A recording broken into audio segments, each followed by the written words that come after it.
watch your mouth បង watch your mouth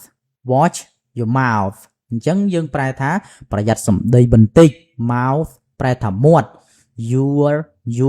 ដល់ពេលយើងអានធម្មតាគឺ your ហ្នឹងគឺយើងប្រែថានាគ watch នឹងគឺយើងប្រែថាមើលបងមើលឬក៏ប្រយ័ត្នអីចឹងទៅប្រែបានចើប្រែថានាឡកាអីក៏បានតែដែល watch ហ្នឹងបងអញ្ចឹងឃ្លាថា watch your mouth យើងប្រែថាប្រយ័ត្នសម្ដីបន្តិច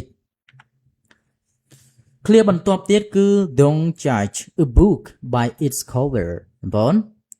don't judge a book by its cover យើងមើលរបៀបអានក្នុងក្រមបានគឺ don't judge a book by its cover ឬ cover អញ្ចឹងមិនបងមែន cover ឬក៏ឆក់បងឬ cover អញ្ចឹងណា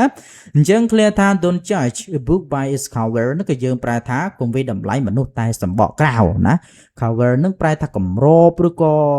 សម្បកក្រៅអីចឹងទៅ it នឹងគឺសំដៅទៅលើរបស់អញ្ចឹងណាបង book នឹងយើងប្រែថាសៀវភៅចាច់នឹងប្រែថាកាត់ក្តី don't នឹងប្រែថាកុំអញ្ចឹងស្អីកុំកាត់សេចក្តីណាសៀវភៅមួយដោយគ្រាន់តែសម្បកខាងក្រៅឬក៏គ្រាន់តែក្របរបស់វាអញ្ចឹងណា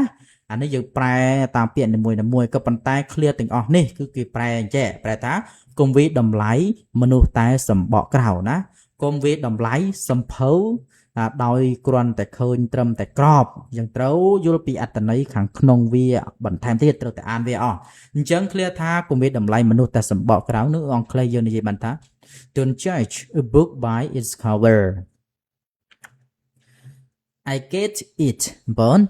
I get it អញ្ចឹងឃ្លាថា I get it គឺយើងប្រែថាខ្ញុំយល់ហើយឬក៏ខ្ញុំដឹងសាច់រឿងហើយបង I get it I នឹងគឺខ្ញុំ get នឹងគឺយើងប្រែថាទទួលបានឬក៏យកប្រែបានច្រើនណាបង get នេះបើជិះយើងប្រែថាជិះទៀតក៏អាចប្រែបានដែរបង it នឹងគឺប្រែថាវាអញ្ចឹងខ្ញុំទទួលបាន